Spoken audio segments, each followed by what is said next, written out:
Imagine a life where you don't chase, you don't beg, and you don't force anything.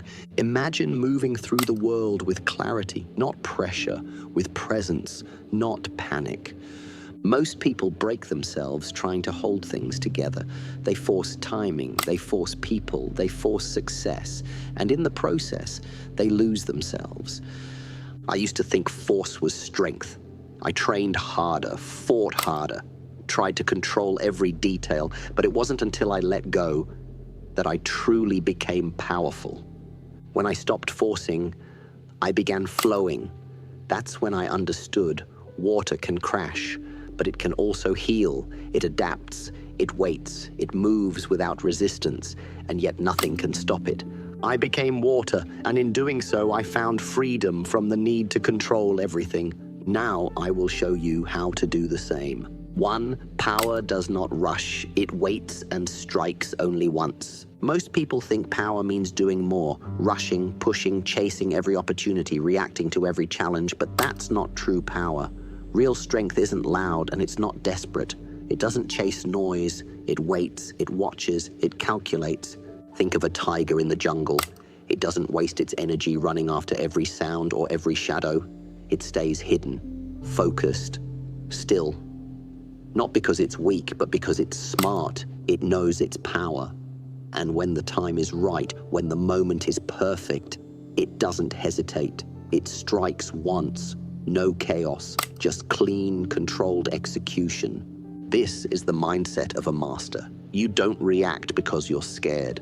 You don't act just to be seen. You move with purpose, with clarity. You understand that every move has weight and every strike should count. You don't need to prove anything. You know what you're capable of, so you wait until your action is undeniable and unstoppable. In life, when you stop rushing and start observing, you begin to see things others miss. You pick your battles, you conserve your energy, you trust your timing. That's what makes you dangerous. Not how fast you move, but how precisely you act when the moment demands it. Never confuse speed with power. A wild storm moves fast and leaves destruction, but a single, silent lightning bolt strikes once and everything changes. 2. Control is an illusion. Master the art of alignment. You believe that controlling every detail will secure your victory. You check every angle, tighten every loose end, and clutch every outcome as if your grip could bend reality to your will. But this is a lie that traps you in endless struggle. True mastery does not seek to wrestle the world into submission. It learns to move with the natural current of existence. Think of a sailboat on the ocean. If you try to fight the wind, harnessing brute force to push against it, you will only exhaust your crew and damage your vessel. But when you adjust your sails, align them with the breeze, and let the wind carry you, suddenly the horizon opens and you glide forward with ease. Alignment is about feeling the unseen, sensing the subtleties in every situation, and positioning yourself so that life's energy flows through you instead of against you. When you obsess over controlling outcomes, you become rigid. You react with fear anytime things don't go exactly as you planned. In contrast, when you align, you become adaptable. You learn to read the shifting currents of opportunity, people's moods, timing, circumstance, and you place yourself where you'll benefit most. Alignment does not mean passivity. It means cultivating an inner radar so precise that you know when to push and when to let go. It means understanding that if you force your will on someone who is not ready, you create friction, resentment, resistance, and wasted effort. But if you patiently build trust, if you speak at the right moment and in the right tone, your words carry weight without needing to shove. Imagine two musicians playing a duet. If one insists on playing louder, faster, or out of rhythm, the harmony shatters. But when both listen, adjust, and breathe together, the melody becomes flawless. This is alignment in action. Each note complements the other and the music flows naturally. In life, when you stop trying to bend everyone and everything to your exact design, you free yourself from disappointment. You begin to see that many seemingly random events were actually opportunities in disguise, doors opening you never knew existed.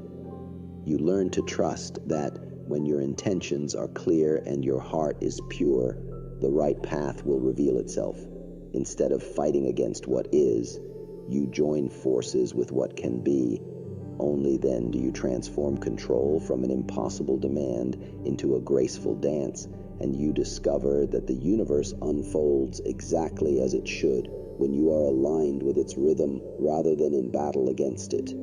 3. Desperation is the language of the untrained mind. You see yourself stumbling, begging for attention, pleading for opportunities, chasing after outcomes as if your worth depends on their arrival. That desperation is the cry of an untrained mind. When you beg, you put yourself at the mercy of others. You trade your power for someone else's approval. In my own training, I never begged for a win. I prepared my body and mind so relentlessly that when the moment came, there was no question. Victory was the only option. I didn't force my way through the ring. I became the ring. I was so ready, so certain of my path that I didn't need to plead for success. It arrived because I had earned it. Desperation is weakness disguised as effort. You think you're doing everything you can, but really you're running in circles trying to fill a void that can't be filled by external validation. Imagine a young martial artist who can't stand to be told no. He trains half-heartedly, hoping coaches will praise him. When they don't, he begs for more time, more chances, more recognition. His energy becomes scattered. He fights to prove himself in every practice. He is not learning mastery, he is learning to depend on applause. But listen, applause fades, praise ends. True strength comes from within.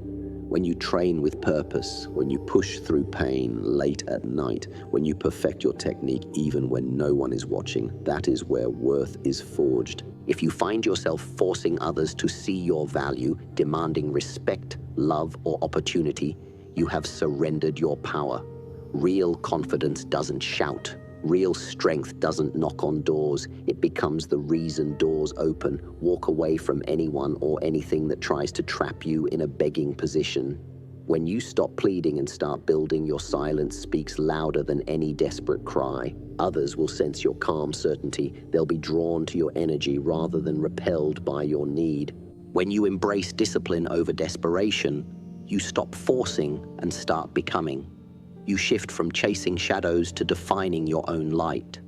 Your achievements become a natural byproduct of your focus, not the result of frantic demands. That, my friend, is the way of the truly trained mind. 4. The universe responds to precision, not pressure. When you push against life like a battering ram, you create friction, waste energy, and invite resistance. But when you move with precision, like an arrow released from a perfectly taut bow, you tap into the natural flow of cause and effect. Imagine a martial artist in the dojo. If he throws every punch with full force, disregarding technique, his blows become wild and unfocused. He misses more than he lands. He tires quickly. Now compare that to a fighter who trains tirelessly on form. Each strike measured in its speed, angle, and timing. When the moment arrives, his fist lands exactly where it must, with just enough force to end the fight. Not too much power wasted, not too little to be ineffective. This is the essence of precision over pressure. Precision means understanding the exact variables at play, knowing when to move, how to move, and with what intention. In life, you often deal with complex factors, other people's emotions, shifting circumstances, unseen obstacles. If you try to muscle through each situation, bulldozing your agenda, you force everyone into a corner. You create defensiveness, you spark conflict. But if you take the time to observe, to listen, and to position yourself correctly, you can achieve the same outcome with far less effort. For example, consider a business negotiation. A person under pressure might slam down figures, rush demands, and make ultimatums. The other side feels attacked, so they dig in their heels. Deadlock. Opportunity lost. Conversely, someone who approaches with precision researches their counterpart's needs, times their proposal when the other party is most receptive, and communicates with clarity and respect. Suddenly, what seemed like a battle becomes a conversation that naturally leads to agreement. Precision is not about weakening your will, it is about refining it. In my own life, when I choreographed fight sequences on film, I didn't just swing my arms wildly and hope for the best. I recorded each movement frame by frame. I studied angles. I adjusted my center of gravity so my motion would look both lethal and effortless on camera. Every breath, every eye movement, every shift of my weight was accounted for. If I had forced a slow motion punch to simply look dramatic, it would have come across as fake. But by mastering the precise moment to launch that punch, by synchronizing my muscles, my breathing, and my focus, the result was undeniable authenticity. The audience felt the impact without me needing to shout or exaggerate. That's how the universe responds, to the energy of exactness rather than the noise of desperation. Being precise also means knowing when to pause. In conversation, sometimes the most powerful move is not speaking at all. When you allow silence to fill the room, you force the other person to reveal more of their truth. You gather information, you sense the undercurrents. Then, when you decide to speak, your words land with authority because they are calibrated to the moment. Returning to our earlier analogy of the bow and arrow, if you pull the string too early, you waste the shot. If you hold too long, your muscles grow tired and accuracy suffers. But when you release at exactly the right moment, neither too soon nor too late, the arrow flies straight to its mark. This principle applies to creative pursuits as well. A painter who slaps color onto a canvas haphazardly may end up with nothing more than a muddled mess. But a painter who studies light, shadow, and composition can make a single brushstroke communicate an entire story. He does not push paint, he guides it. He listens to the canvas, letting each color inform the next. In writing, a novelist who writes 1,000 words of filler each day will exhaust both writer and reader. Yet a writer who chooses each word carefully, who crafts sentences that carry precise meaning, creates a narrative that flows, that resonates, and that endures. Pressure, on the other hand, often triggers panic responses. When you feel forced to achieve a result, because time is running out, because others are watching, because you've tied your self-worth to that outcome, you tend to make mistakes. You skip steps. You lose sight of your original vision. You grab for shortcuts that ultimately undermine your long-term goals. But when you operate from precision, you stay connected to the process. You trust that if your fundamentals are solid, if your form is correct, then the desired result will follow. Just like a violinist who practices a single note for hours, aiming to produce perfect resonance, she does not fret about performing in front of an audience. She focuses on exact finger placement, bow pressure, and posture. When the performance comes, those precise rehearsals pay off. The music flows without effort because she has aligned her entire being with that one perfect sound. Precision also means maintaining emotional equilibrium. Under pressure, people often react out of fear, lashing out, shutting down, or making impulsive decisions. But when your emotions are steady, when you feel centered in your purpose, you can navigate storms without capsizing. In the heat of a conflict, imagine two friends arguing about a misunderstanding. One friend, under pressure, might yell and demand an apology. The other becomes defensive.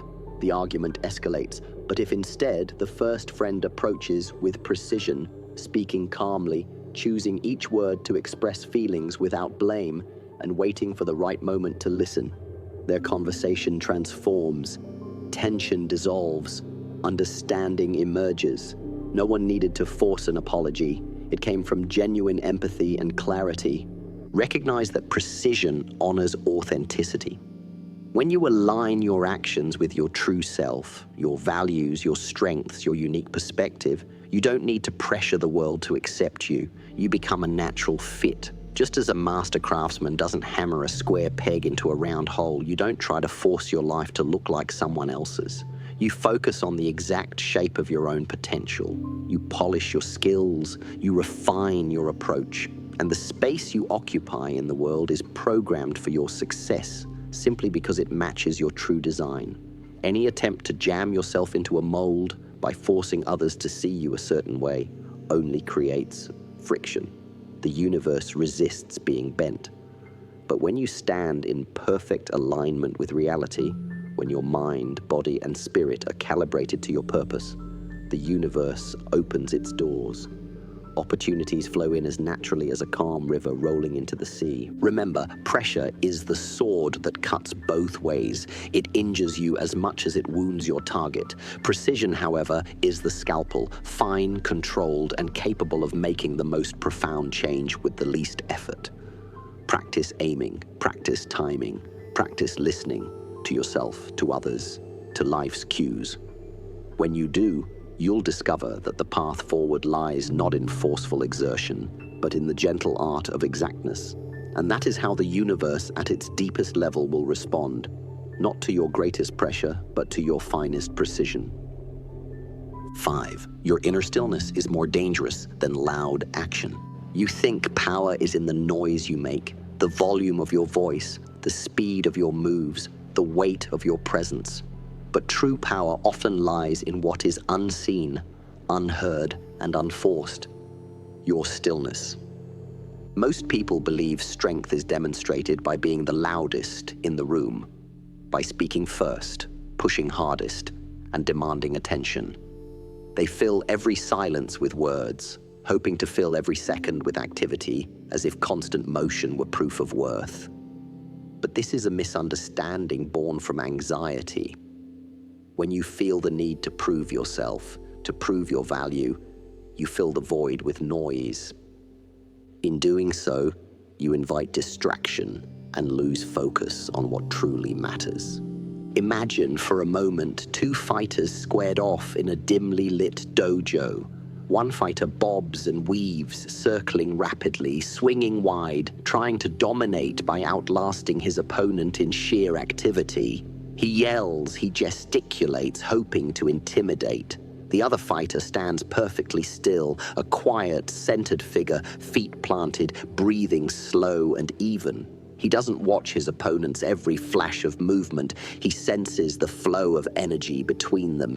He feels the subtlest shift in air as his opponent's fist begins its arc. In that instant, he does not panic or launch a preemptive strike. Instead, he remains silent, collected. And then, when the moment is right, he moves with lightning speed. The blow lands cleanly before the other fighter's frenetic barrage can finish. The chaotic fighter might have moved more, but it was his lack of focus, his noise, that betrayed him. The still fighter, by contrast, spoke volumes in his silence. This illustrates that inner stillness is not weakness, it is deadly focus. When you develop stillness, you cultivate an ability to observe without reacting, to sense hidden patterns, to anticipate outcomes. In conversation, those who interrupt, who speak over others, who fill silence with filler sentences, reveal their insecurity. They seek to control by drowning out all other voices. Their words, thrown like stones into a pond, create ripples that obscure the water's surface. Meanwhile, the person who stays silent longer, who listens, who chooses each word with care, when they eventually speak, their words cut through the noise like a knife through silk. Their impact is immediate and precise because the listener is primed, waiting for something meaningful. In life, stillness also allows you to conserve your energy. Every loud action, every fearful reaction consumes more energy than you realize. You expend mental power over trifles, correcting minor slights, reacting to every unexpected event, worrying about possibilities that never materialize. But when you embrace stillness, you train your mind to rest in the center of the storm. You develop a reserve of calm that you can draw upon when truly needed. This reserve is like a hidden reservoir of strength. It remains untouched by small disturbances. Because you are not scattering your energy on every passing disturbance, when the real test comes, you have a deeper well to draw from. You are not drained by minor conflicts. Your mind is clear, your body is relaxed, and you can respond with measured force rather than lashing out instinctively. Consider the effect of stillness in leadership. A leader who panics at the first sign of crisis, who raises their voice, who blames subordinates, who scrambles with aggressive directives, only amplifies the anxiety in their team. They force solutions that might solve the immediate problem but cause deeper issues later.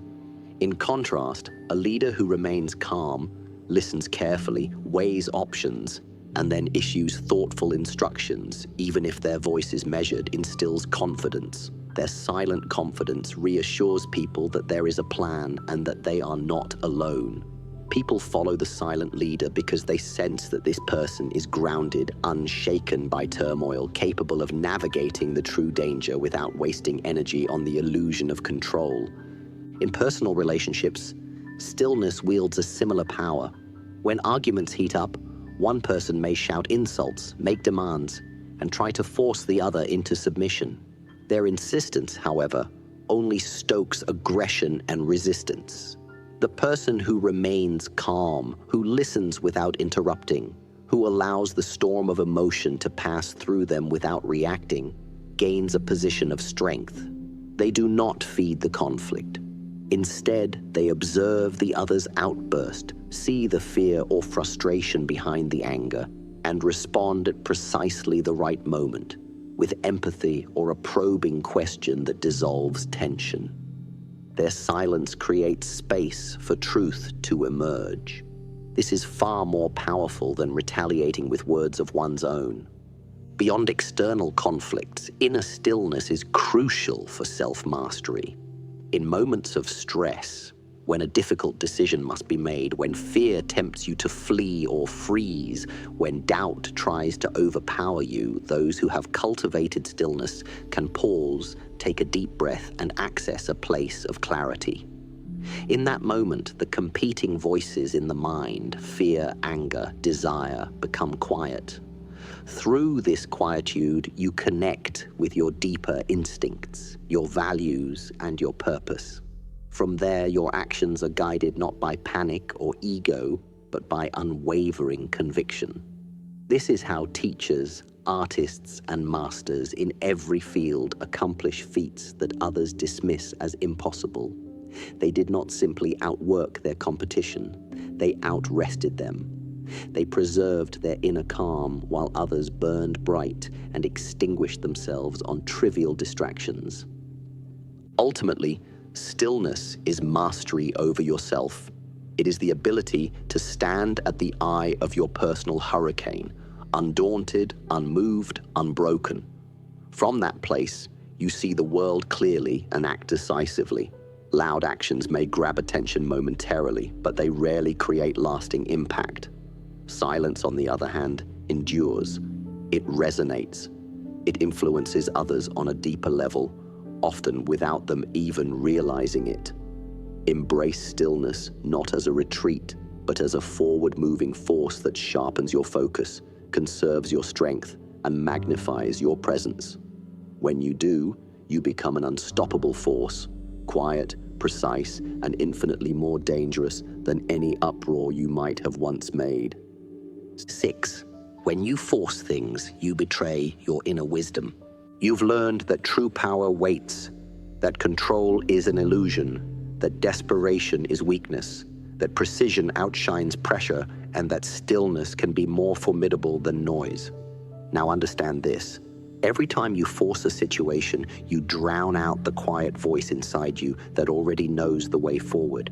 You betray your inner wisdom, the silent compass that guides you toward what's right, toward what's real, toward what's meant for you. Most people assume wisdom is something to be acquired, collected like trophies, recited like scripture, when in reality, your deepest wisdom already lives within you. It lives in the space between your thoughts, in the pause between your heartbeat and your breath. It speaks in a language of intuition, of gut feeling, of subtle knowing. But the moment you attempt to force an outcome, whether it's in love, career, friendship, or personal growth, you override that inner voice. You substitute its gentle guidance with the loud clamor of fear, ego, or impatience. To force is to declare, "I know better than my soul does." And that is the grave mistake of the untrained mind. For example, consider a young composer who writes music. He sits at the piano every night, convinced he must churn out brilliant melodies on demand. He forces his fingers to play scales, scribbles notes furiously, and listens to critics even before he hears his own creation. In this frenzy, he loses touch with the melodies that live in the quiet of his imagination. His work becomes mechanical, technically correct, but lifeless. The moment he stops forcing and instead allows inspiration to flow, listening to the faint hum inside him, playing one note that feels right, then another, the music emerges authentic, resonant, and alive. That is the betrayal of wisdom. When he forced the music, he silenced the muse. In life, forcing also manifests when you cling to a toxic relationship. You tell yourself, if I push harder, insist, cajole, demand, eventually they will love me. You override the signs your intuition has been sending you: distance in their eyes, hesitation in their voice, discomfort in their presence. Your inner wisdom whispers, step back. Do not lose your dignity. Do not violate your self-worth. But you force, you beg, you plead. What you receive in return is not genuine affection, but pity, obligation, or resentment. You have betrayed your own value by refusing to listen. Meanwhile, if you had paused, honored that inner warning, and chosen to release the relationship gracefully, you would have preserved your self-respect. Your wisdom would have guided you to someone who aligns with your heart, someone who arrives naturally rather than someone you drag along like a reluctant accomplice. Think of a skilled archer on a mountainside. She does not pull the bow beyond its tension point, desperate to see an arrow fly. She draws just enough. She listens to the feedback in her arm, the alignment of her shoulder, the steadiness of her breathing. She feels whether the arrowsmith's forge has tempered this arrow properly, or whether it's too brittle. If she forces the bowstring, if she ignores the subtle shift in resistance, she risks snapping the bow, fracturing the arrow, injuring herself. But if she honors her own awareness, if she listens to that whisper from her muscles, joints, and instincts, she releases the arrow at exactly the right moment. It sails true, piercing the intended target. Forcing in archery is a betrayal of the craftsman's deep understanding. It replaces skill with brute force and ruins both bow and arrow. This principle applies equally to career decisions. You might see your friends climbing the corporate ladder, earning titles, collecting promotions, and you think, if I push harder, if I force myself to endure this job I hate, I will reach that same place. So you swallow your dissatisfaction, ignore your discontent, and force yourself into daily routines that drain you, waking before dawn, grinding through tedious tasks, attending social events you despise, all for the sake of the title. But your inner wisdom keeps nudging you. This path isn't yours. You're meant to create, to innovate, to serve others in a different way. You override that nudge because you fear judgment, because you crave validation, because you believe the only measure of success is what others proclaim. In doing so, you betray your own potential. 5 years later, you wake up feeling hollow. The title has weight, the salary has numbers, but your spirit has withered. If you had trusted that inner whisper, if you had listened instead of forcing, you might have pivoted sooner to a path that aligns with your authentic skills. You would have traded false security for genuine fulfillment. That is the cost of betraying wisdom. Betrayal of inner wisdom also plays out when you attempt to force creativity under pressure. An artist cramming for a deadline tries to churn out a masterpiece in a frantic weekend marathon. They ignore the moment when ideas come, not on command, but in fragments. A recollection of a childhood memory, a dream image, a phrase caught from a passing conversation. Instead, they sit in front of a blank canvas or keyboard and rattle their brain, forcing it to produce brilliance. The result is often a shallow echo of genuine art, technically competent but devoid of soul. Conversely, if they step away, take a walk, play with their dog, watch the sunset, and allow their subconscious to work behind the scenes, the next day they might return to their studio with a fully formed idea. By trusting that inner process, rather than forcing creativity, they honor the natural rhythms of inspiration and deliver work that resonates deeply. Even in moments of decision-making under stress, like a battlefield scenario, forcing your will can be fatal. In my martial arts training, I saw fighters who panicked when a plan went awry. They tried to force an escape or a counterattack without pausing. Their rush created openings. They became predictable. Meanwhile, the calm warrior, who had cultivated inner stillness, felt the shift in flow when a block failed or an opponent changed stance. He didn't force his original strategy. Instead, he adapted, guided by that quiet intelligence in his gut. He let his inner wisdom direct him to a new move. In a split second, he turned potential disaster into victory. Forcing in that split second would have meant betraying the knowledge his body had stored through countless hours of training. But how do you learn to stop betraying your inner wisdom? How do you hear that quiet voice over the deafening clamor of fear and ego? Cultivate silence daily. Spend time each day in true silence, without music, without podcasts, without screens. Sit quietly, close your eyes, and simply breathe. Allow your thoughts to come and go without chasing them. In that space, your inner wisdom grows louder. If you never create room for silence, you'll never learn to distinguish your deepest knowing from the noise of wishful thinking. Practice mindful observation.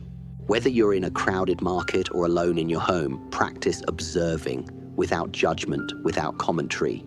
Notice the rhythm of your heartbeat, the tension in your shoulders, the temperature of the air against your skin. Notice how certain thoughts or situations make your stomach tighten or your chest expand. Those bodily sensations are the language of your inner wisdom. If you ignore them, you force decisions that lead to discomfort. If you attend to them, you navigate life with alignment. Ask one question before every decision.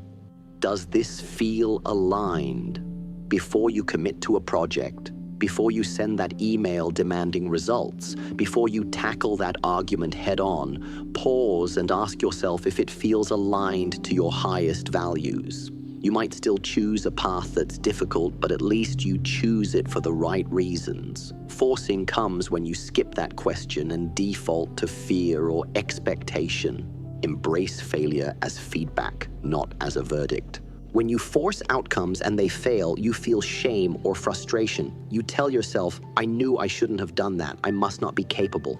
But failure, when embraced, is simply data, a sign that something wasn't aligned. Instead of drowning in regret, ask, what did I miss? What was my inner wisdom trying to tell me? Use that information to refine your approach rather than force another episode of the same mistake. Learn to walk away gracefully. Forcing binds you to outcomes that no longer serve you.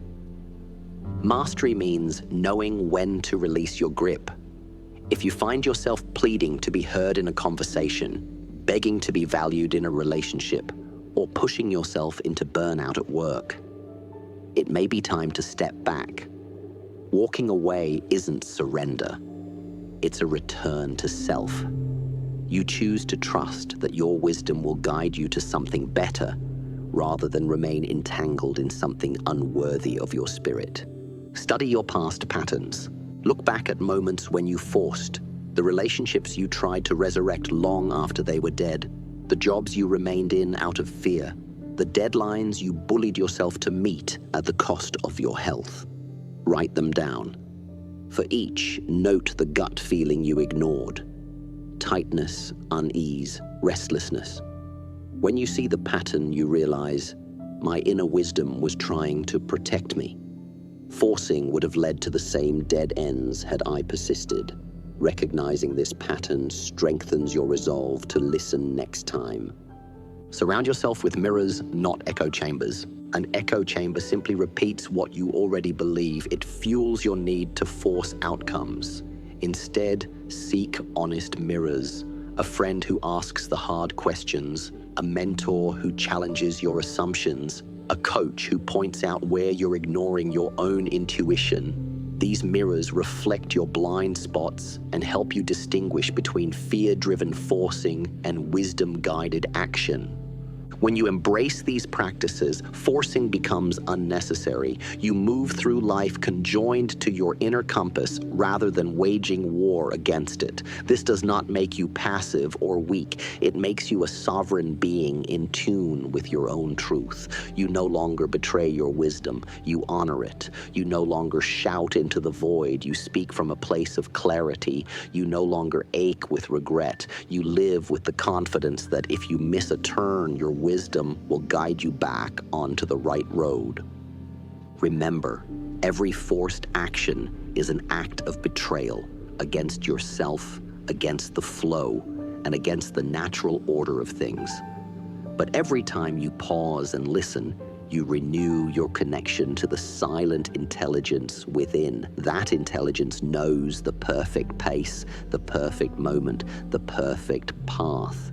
When you honor it, life stops pushing back. Doors open without hinges. Paths become clear. Opportunities no longer feel like battles, but like invitations. And you discover that when you refuse to betray your inner wisdom, you not only flow through life, you transform it from resistance into resonance. 7. Only the insecure need to force their way through life. Why do you force things? Because deep down, you fear that you are not enough. You fear invisibility, rejection, loss of status. You push, you plead, you manipulate, believing that only by wrestling life into submission can you prove your value. But this craving to force reality betrays a fragile foundation, insecurity. True warriors do not need to force their way. They know who they are, so they move through the world with quiet confidence. Most people force outcomes because they carry an unmet need: confirmation, validation, or belonging. When you feel unsteady in your own worth, every interaction becomes a battleground. You demand respect, you demand love, you demand success, and when any of these slip through your fingers, you panic. Your voice grows louder, your tempo accelerates, and you lash out, hoping that volume can drown out your doubts. But let me tell you something. A lion does not ask permission in the jungle. He does not roar to prove he is king. His presence announces it. Likewise, when you truly know your value, you do not need to force others' perceptions. Your very being radiates strength, and people sense it without you uttering a word. Consider a man insecure about his position at work. He believes that if he doesn't loudly assert his achievements at every meeting, his colleagues will overlook him. So he interrupts, he oversells his contributions, he browbeats others into agreeing with his ideas. At first glance, he seems powerful, his voice carries, his animations impress. But underneath, his insecurity festers. His relationships become transactional. He must constantly sell himself. When a more eloquent speaker arises, his influence collapses. In contrast, someone truly confident in his abilities speaks when appropriate, backs up his words with consistent action, and listens as often as he speaks. Because his colleagues know he is competent, he does not need to shove it in their faces every minute. His influence, when exercised, carries weight precisely because it is rare and genuine. That is the mark of self-assurance. You act from a place of inner solidity rather than reacting out of a fear of being unseen. In personal relationships, forcing often looks like jealousy or control. The insecure partner clings, demands constant reassurance, and feels threatened by any closeness between their significant other and someone else. They stalk social media profiles, interrogate friends, and make ultimatums.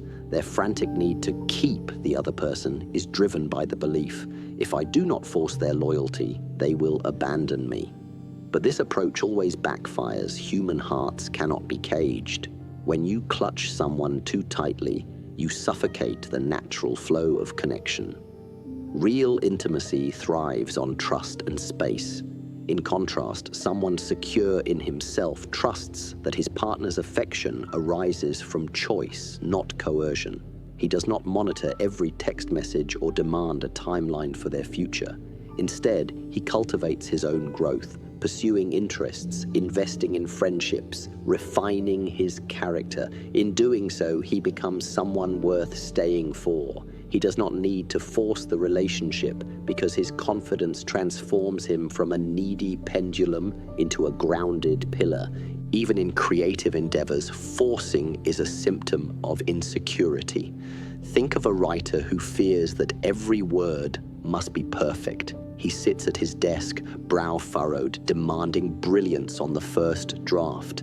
He edits relentlessly, discarding paragraphs the moment they don't measure up to his imagined standard.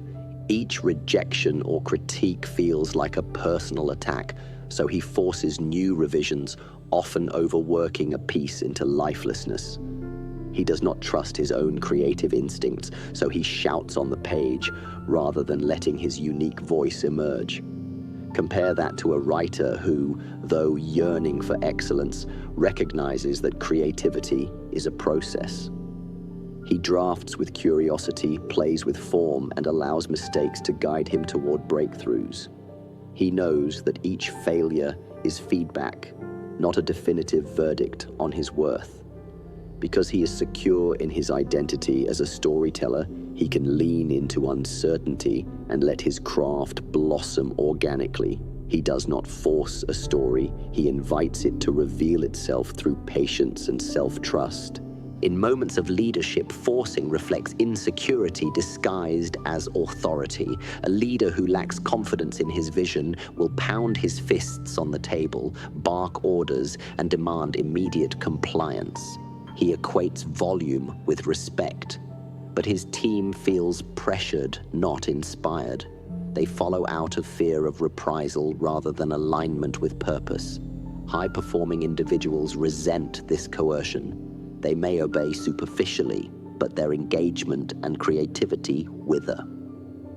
In contrast, a leader secure in his direction communicates calmly, sets clear expectations, and delegates with trust. He understands that if his purpose resonates, people will follow without being driven. He models the behavior he seeks, integrity, humility, and vision, rather than barking for it. In doing so, he awakens others' best efforts voluntarily. They don't perform because they must. They perform because they choose to. That difference separates tyrants from true stewards. When you force outcomes, you are effectively saying to yourself, I do not trust life, nor do I trust myself. I need to wrestle events into submission to feel safe. But this approach is a fragile contract. The moment circumstances shift, a new competitor appears, a loved one drifts, a project stalls, you panic. Your coping mechanism unravels, revealing the self-doubt you have hidden beneath all that noise. Conversely, when you cultivate genuine self-worth, you anchor yourself in a deeper current.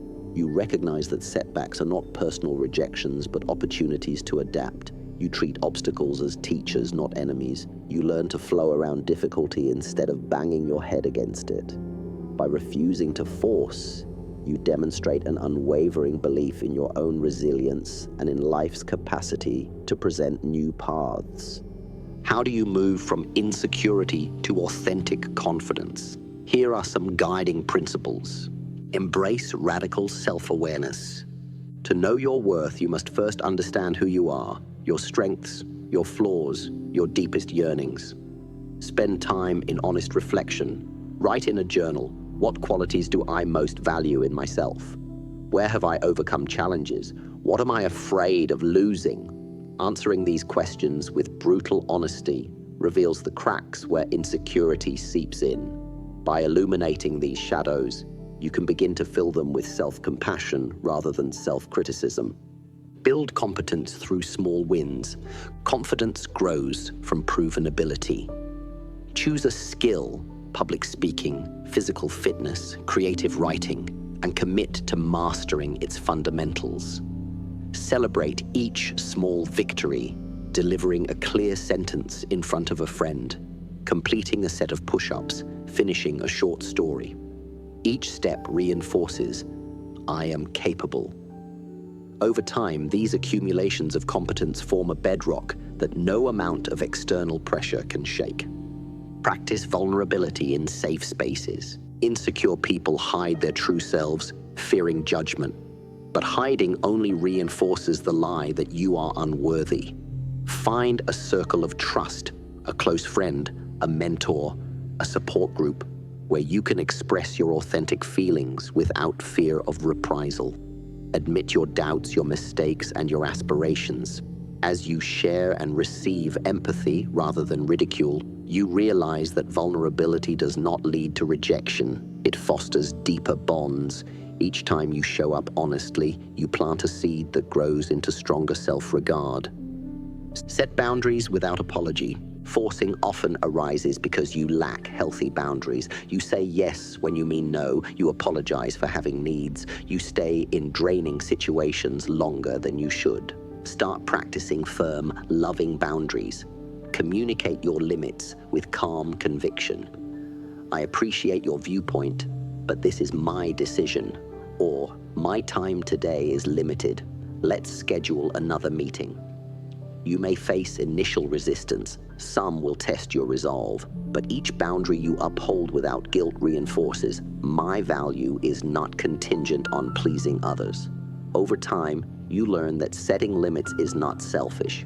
It is an act of self-respect. Shift from need to choose. Insecurity thrives on neediness. I need this job. I need this person's approval. I need this outcome. But need shackles you to external validation. Instead, reframe your mindset. I choose this job. I choose this relationship. I choose this goal. The shift of wording from need to choose empowers you.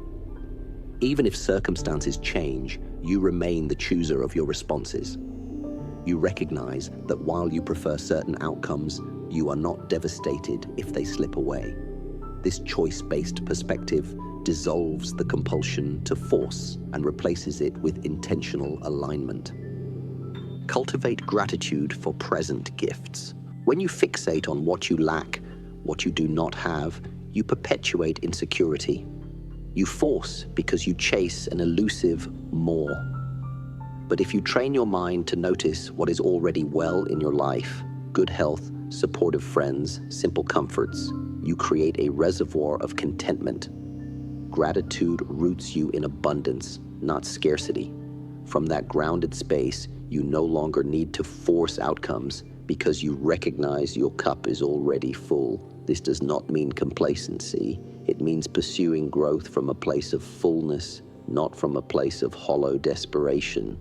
Surround yourself with mirrors, not amplifiers. Many social circles act as amplifiers of insecurity.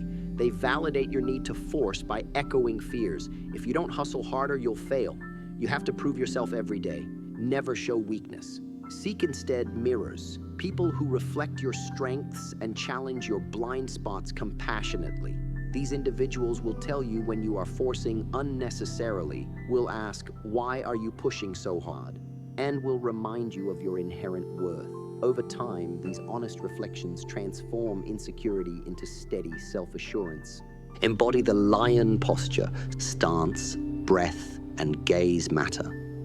When you feel the urge to force, pause. Stand tall, chest open, shoulders back, and take 3 deep, deliberate breaths. Fix your gaze on a point a few feet ahead as if you see something that no one else can see. Hold this posture without shifting until your heart rate slows and your mind stills. By embodying the physical presence of confidence, steady posture, unhurried breath. You send a message to your nervous system that you are safe, capable, and in control of your own energy. This embodied practice reprograms your response away from frantic forcing toward calm conviction. Practice letting go as an act of strength. Many believe letting go is surrender, an admission of weakness. Yet it is one of the most powerful acts you can perform. A farmer tending his field does not cling to each stalk of grain. He trusts that after planting and tending, the harvest will come in its own time. He weeds, waters, and waits. If he rushed the harvest, pulling immature stalks, he would ruin the crop. Likewise, you plant your intentions, effort, preparation, sincerity, and then release them to life's rhythms. Trust that if these seeds are meant to grow, they will. The act of letting go is not passive. It is a deliberate choice to align with natural cycles rather than force artificial results. Celebrate others' success rather than mimic or compete. Insecurity often manifests as envy. You see someone's rise, financial, relational, creative, and you react with jealousy. You think, if they can have it, why not me? You feel compelled to force your path to match theirs, even if it is not aligned with your unique purpose. Instead, learn to celebrate others' victories genuinely, congratulate them, learn from their journey, and then return to your own path. Recognize that their success does not diminish your potential. It simply illustrates a different route. By shifting from competition to celebration, you diffuse the insecurity that drives you to force. You free yourself to discover your own distinct expression of success. When you make these shifts, forcing becomes unnecessary. You no longer belt your voice in arguments, bully your boss for a promotion, or beg for love. Instead, you stand in your full presence, grounded, self-assured, and open to life's currents. You understand that life is not a puzzle to be solved by brute force. It is a dance to be navigated with elegance, patience, and self-trust. You learn to wield your energy like a master, directing it exactly where needed, never leaking it into desperate attempts to bend reality. Remember the words of a man who walked this path. I used to fight every battle. Then I realized that some battles are won simply by refusing to play. When you refuse to force, you reclaim your power. You do not deny your desires. You choose to honor your deeper wisdom first, trusting that what's meant for you will come without violence. You become like a mountain, solid, unmoved by passing storms, and like water, flexible, able to navigate any terrain. That harmonious balance is the hallmark of genuine strength, unshakable confidence that lets life unfold rather than forcing it to conform. In the end, only the insecure need to force their way through life. Those who know themselves, who have aligned with inner wisdom, move through the world like a silent flame, visible not because they scream, but because they burn with quiet, unassailable conviction. This is the way of the true warrior, not to force, but to stand firm in who he is and let the world conform to his purpose, rather than dragging the world to fit his fear. 8. Embrace uncertainty. Surrender to the unknown to find true power.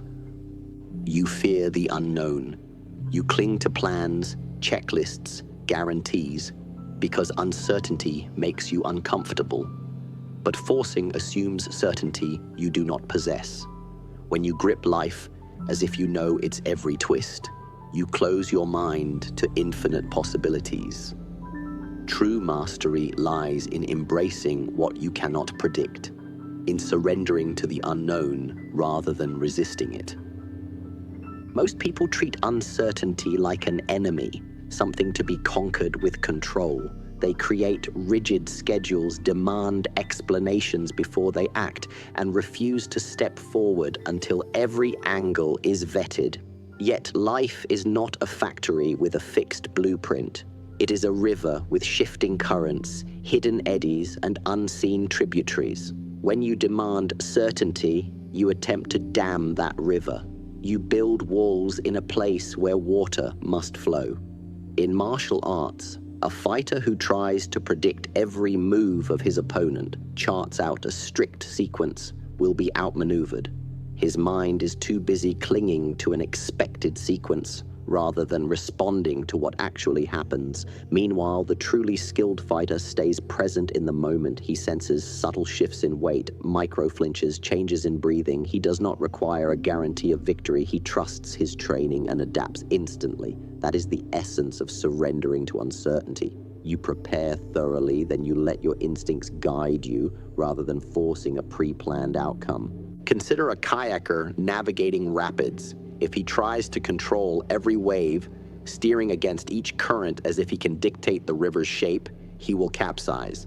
But if he studies the river, reads its patterns, and aligns his boat to ride each wave, he flows with the water. He does not know exactly where the rapids will surge next, but his practice has taught him how to respond. He feels the boat's subtle tilts, senses the water's pressure, and adjusts his paddle instinctively. By surrendering to the unknown currents, he actually gains more control than if he had tried to stiffly fight each wave. The river becomes his partner, not his obstacle. In life, forcing arises when you panic at uncertainty, when you demand complete maps for uncharted territory. You say, "I must know exactly how my career will unfold," or "I need a guarantee that my relationship will last forever," or "I have to see the finish line before I start." That is the language of fear. But when you cling to guarantees, you blind yourself to opportunities that arise spontaneously. You might reject a promising job offer because it lacks certain perks, or you might refuse to open your heart because you cannot guarantee lifelong security. In doing so, you box your life into a corner and force yourself into a static existence, a place where nothing new can grow.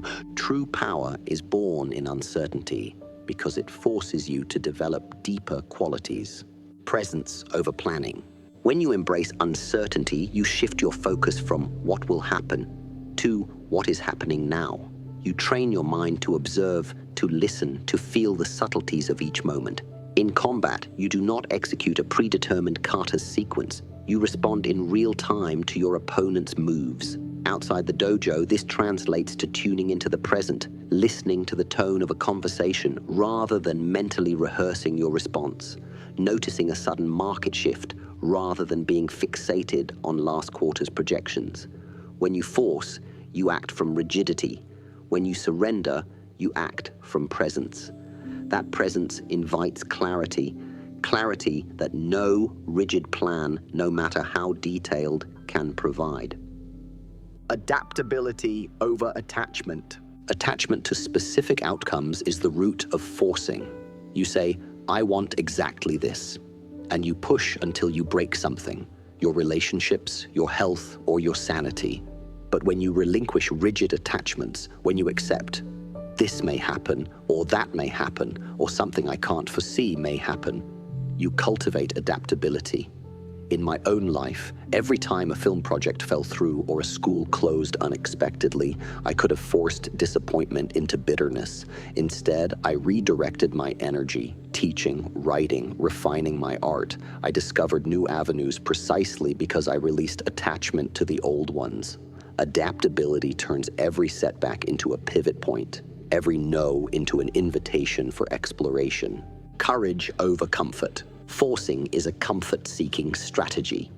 You force because you think it will deliver the comfort of certainty. But comfort zones are shallow graves for growth. Embracing uncertainty demands courage. The courage to move forward without a safety net, to step into a realm where you do not know the outcome. It is like stepping out of a warm room into a storm. At first, the cold bites.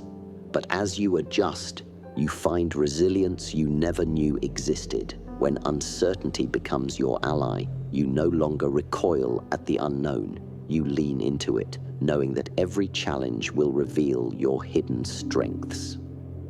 Trust over fear. Surrendering to uncertainty does not mean naive optimism.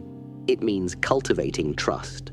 Trust in your skills, trust in your resilience, and trust in life's intelligence. Even when events seem against you, you sense that there is a deeper current carrying you. In my journey, there were times when I had no idea how I would make ends meet or how my next film would be received. I could have forced my way into safer but uninspired roles. Instead, I trusted my path. I focused on perfecting my craft, my writing, my philosophy, my physical expression, knowing that preparation meeting opportunity is the moment of true impact. Trust grows when you repeatedly act despite not knowing the full script. Creativity over conformity. Certainty often leads people to seek formulas. Step A leads to B, leads to C. But real innovation emerges in the gaps between instructions. When you cling to a formula, you force creativity into a cage. When you embrace uncertainty, you allow curiosity to wander. You combine ideas that have never coexisted. You experiment without fear of failure because you understand that failure is not a dead end, but part of the process. Some of my most memorable techniques came from experiments that had no guaranteed outcome until they did. The lessons learned in those unpredictable moments were far more valuable than any forced imitation of someone else's success recipe. Presence of mind over panic. Panic is the reflex of insecurity colliding with uncertainty. The moment you feel you are losing control, adrenaline floods you. You grasp at straws, forcing decisions without clarity. But when you practice surrendering to the unknown, you train your nervous system to stay calm under stress. You learn breath control, a slow, deep inhale through the nose, a pause, a steady exhale through the mouth. You learn to bring your attention back to your heartbeat, to the ground beneath your feet. That return to somatic awareness diffuses panic. It allows presence of mind, enough mental space to notice options you would miss while panicking. Over time, your default reaction shifts. Instead of a forced scramble, you experience a centered pause that births true creativity. Resilience over resistance. Forcing life's direction is resistance. Resistance wastes energy. Resilience channels energy. When you embrace uncertainty, you build resilience, an elastic capacity to bounce back. It is like cultivating muscles to withstand shocks. If you treat life's setbacks as personal rejections, you contract, you close off, you force others to reassure you, and you sabotage your growth. But when you see setbacks as tests of resilience, you remain soft at the center with an unbreakable spirit. You weather the storm, you learn from its force, and you emerge with a deeper strength that cannot be forced or taken away. Openness over obsession. Obsession demands fixed outcomes and forces you down narrow paths. Openness invites a wider perspective. When you surrender to uncertainty, you open to synchronicities, those meaningful coincidences that nudge you in unexpected directions. You notice a friend reaching out just as you needed a collaborator. You stumble upon a book that answers questions you didn't know how to ask. You catch a glimpse of a new city that ignites your creativity. These open moments require you to stop forcing your script and instead pay attention to life's improvisation. Each synchronicity is an invitation, a reminder that your agenda might not be the only game in town. Infinite possibility over finite planning. When you force, you believe there is only one right way for things to happen. This mindset restricts you to a finite path. Embracing uncertainty reveals that life's possibilities are infinite. Instead of burning your options down to a single line, you build branching pathways. When one door closes, you recognize it as a portal to unexpected corridors. In my own practice of martial arts, I never memorized a single fixed sequence as the only correct form. I studied principles, angles, leverage, timing, and applied them fluidly. Each encounter with an opponent was unique. At that moment, I did not force a memorized set of moves. I blended principles creatively to craft a response that neither of us could have scripted beforehand. How to practice embracing uncertainty. Declare a daily unknown. Each morning, choose one small area where you deliberately let go of control. It could be taking a different route to work, trying a new recipe without a recipe, or engaging in a conversation without planning your responses. Notice your discomfort. Notice the thoughts. What if this goes wrong? Then proceed anyway. Over time, your nervous system learns that uncertainty is not catastrophic. It is just another flavor of experience. Cultivate a beginner's mind. In Zen practice, a beginner's mind is an attitude of openness, eagerness, and lack of preconceptions. Approach tasks, writing, speaking, teaching, as if you have never done them before. Ask questions as if you have no prior knowledge. This state of humility frees you from forcing outcomes based on what should happen. You become receptive to insights you would otherwise dismiss. A true beginner sees possibilities a seasoned expert might overlook because the expert is too busy forcing known patterns. Develop a plan B and C mindset. Instead of crafting one unshakable plan, create multiple parallel plans that you can pivot between. For each major goal, career move, relationship milestone, creative project, ask, if plan A doesn't pan out, what are two other viable paths? Mapping out alternatives helps you relax your grip on a single expected outcome. When setbacks occur, you do not panic. You switch to plan B or C with confidence, knowing you prepared for uncertainty. Build uncertainty buffers in your schedule. If you schedule your entire day down to the minute, you leave no room for spontaneity or unexpected turns. Carve out buffer times, gaps where nothing is planned. Use those gaps to rest, reflect, or explore a new idea. If a meeting runs over, you're not late to the next. If you see an opportunity to pause and breathe, you take it. These buffers physically manifest your willingness to embrace the unknown within your day. Write a possible futures journal. Each evening, spend 10 minutes writing down 3 entirely different scenarios for how one aspect of your life might unfold. For example, tomorrow's client meeting might go great, or they may request entirely new deliverables, or someone else might deliver on that same contract first. Describe each scenario in detail. How would you react? How would you pivot? Then, release those outcomes. Notice how this practice trains your mind to hold multiple potential realities without forcing one single script. You become comfortable with a dynamic range rather than demanding a static endpoint. Practice mindful listening to life's signals. Often, life whispers before it shouts. A small gut feeling, a fleeting thought, a subtle shift in the energy of a room, these are signals from your deeper awareness. When you force, you ignore those signals. When you embrace uncertainty, you lean into them. Throughout your day, pause periodically and ask, what is life telling me right now? Notice if your breathing tightens at certain ideas, or if a stranger's words resonate deeply. Use these cues as guideposts, allowing them to shape your choices more than rigid agendas. Over time, you become so attuned to these signals that you navigate uncertainty with a sixth sense rather than panic.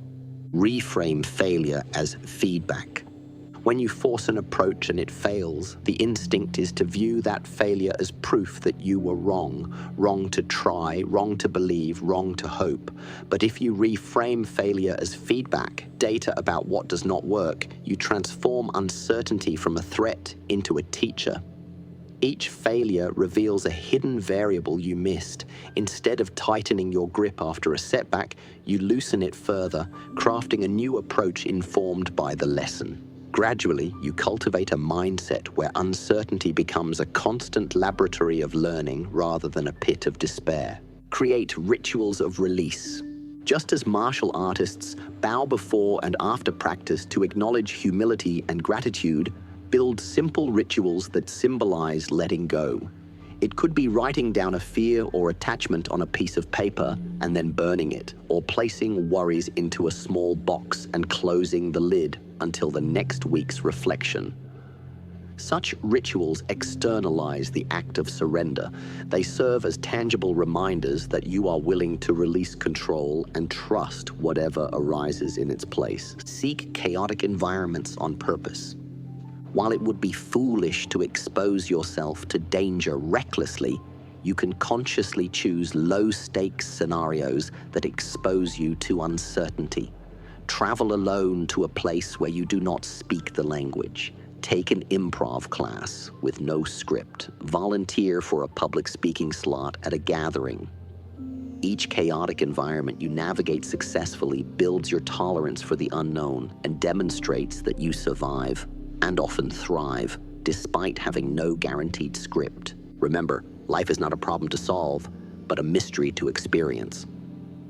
When you treat life as a problem, you naturally force solutions, demand certainty, and resist unknown variables. But if you view life as a mystery, a story to explore rather than a puzzle to finish, you embrace each day with curiosity rather than dread. You understand that some questions will never have complete answers, that some paths will diverge without clear closure, and that this very unpredictability is what makes life rich, vibrant, and infinitely surprising. By practicing these steps, you cultivate a mindset that does not yield to fear but welcomes possibility. You begin to see that the more you surrender to uncertainty, the more control you actually gain. Control not over outcomes, but over your own state of mind. You transform from a person who tries to survive life's currents into someone who surfs them, leaning into each swell, trusting your balance, and responding with fluid grace. When you embrace uncertainty, you align with the true nature of existence, ever-changing, ever-evolving, always more vast than any single plan. You become like a tree whose roots reach deep into the earth. When the winds of change blow, you bend but do not break. You sway but remain rooted. You learn that forcing was only ever a reaction to fear. Surrendering is the expression of mastery. In that surrender, you discover that life is not something to be conquered, but something to be danced with, an infinite opportunity to experience, create, and evolve beyond any boundaries you once believed existed. You have seen the path. Power is stillness. Control is a myth. Desperation betrays you. Precision surpasses pressure. Stillness holds hidden might. Forcing betrays your wisdom.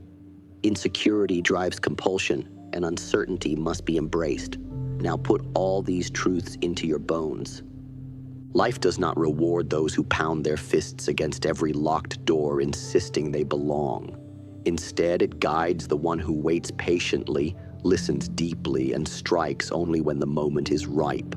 When you have learned to flow rather than slam, you have transcended the need to force. Your energy becomes like a calm lake, seemingly quiet on the surface, but with fathomless depth. True mastery is not in pushing harder, but in aligning with principles that cannot be bent by brute force. Remember the tiger in the jungle. It does not roar at every rustle. It waits until the prey appears, then moves with precision, ending the hunt in a single silent motion. You are that tiger. In every aspect of your life, relationships, career, creativity, even self-mastery, await your moment. Move when the conditions align. Strike when your intention is clear, and then return to silence. There is profound strength in that economy of motion. Your efforts are not wasted on noise. They concentrate into a single transformative action. When you release the illusion of control, you open yourself to possibilities you could never have forced into existence. Think of a musician improvising. If he insists on playing only what the sheet music dictates, he remains bound by another's creation.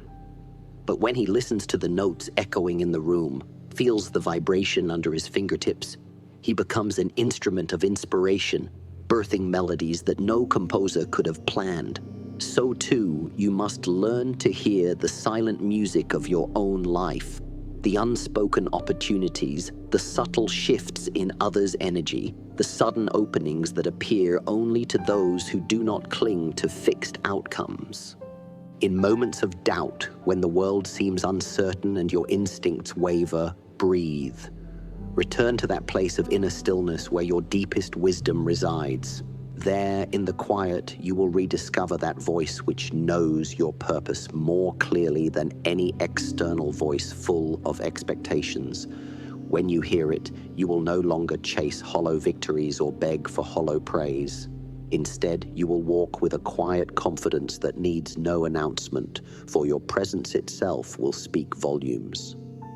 Desperation is the language of the untrained mind. Each time you feel the urge to beg for recognition, to push for approval, or to clutch at a fleeting sense of worth, ask yourself, am I speaking as my highest self or as the shadow of my insecurity?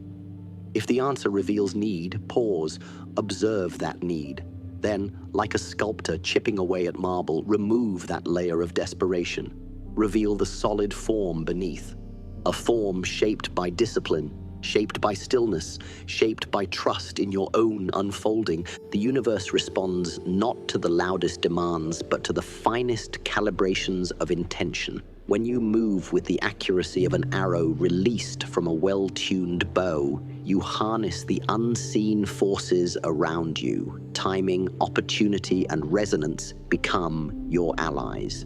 You no longer batter down doors, you glide through open windows. Understand that every no you encounter may steer you toward a yes you could never have imagined. Welcome these detours. They are not punishments, but recommendations, signposts pointing you toward where your greatest expression can unfold. When you stand firm in your own value, you do not need to force love or respect. Like a mountain rising from the valley floor, you simply exist, and those who resonate with your frequency are drawn to you naturally. Those who do not, those whose vibrations clash with your own, are repelled, and that too is a gift. For when you stop forcing relationships that were never meant to be, you conserve your energy for connections that matter. You transform from someone who pleads for affection into someone who radiates a magnetism so strong that it draws sincere hearts without any effort.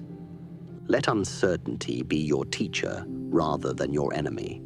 Embrace the unknown as a canvas of infinite possibility rather than a chasm of paralyzing doubt. When you learn to surf life's currents, lean into each wave of change rather than resisting it, you develop a resilience that cannot be undermined by any storm. Remember the kayaker who reads the rapids bending and swerving with every swirl. He does not force the river to bend to his will, and yet he traverses its fiercest torrents unbroken. So too can you ride life's rapids with grace by surrendering to the flow rather than expending all your strength fighting it. When you see others frantically chasing names, titles, or hollow achievements, smile inwardly, for you know a deeper truth. The greatest titles are those written by your own character, and the most enduring achievements are those born of integrity and inner alignment. Institutions dissolve, trends fade, but the quiet strength cultivated in moments of stillness never loses its potency. It resonates through every choice, every gesture, every breath you take. Now stand tall and breathe deeply. Let your gaze extend beyond the horizon of what you can see. Feel the power coiling within you like a spring, coiled not by force, but by the slow, steady tension of purpose, aligned with principle. From this place, act. Act without hesitation. Act without fear. Act with the full weight of your being, cognizant of every subtle shift, every hidden opportunity, every silent echo of possibility. Flow, adapt, wait, strike, release, repeat. In this cyclical dance, you conquer without fighting, heal without hurting, and create without destroying. You become like water, gentle enough to nurture, powerful enough to carve canyons. You become the stillness that commands attention, the silence that resonates louder than any shout. And in that resonance lies your freedom. This is the path of true mastery. No force required, only unwavering trust in your inner wisdom and a willingness to let life unfold on its own terms. May you walk this path with courage, with clarity, and with the unshakable confidence that you need not force anything in life, because you are in yourself more than enough.